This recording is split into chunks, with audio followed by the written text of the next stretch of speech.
Sudan's ousted President Omar al-Bashir's career was defined by war. He came to power in a military coup in 1989 and ruled what was, until 2011, Africa's largest country with an iron fist.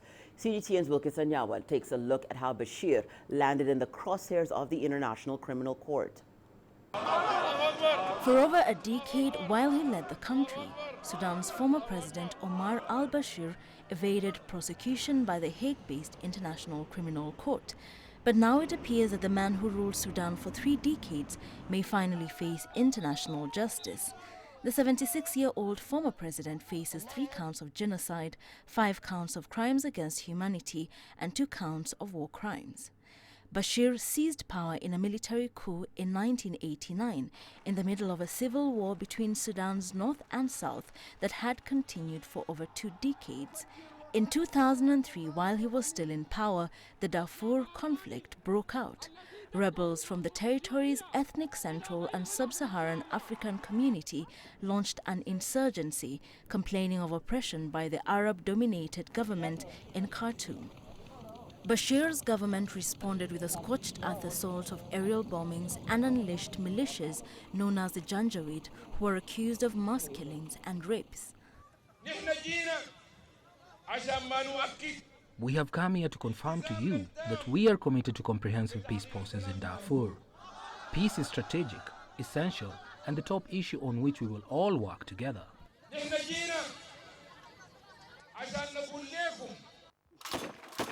Despite his promises, up to 300,000 people were killed and 2.7 million were driven from their homes.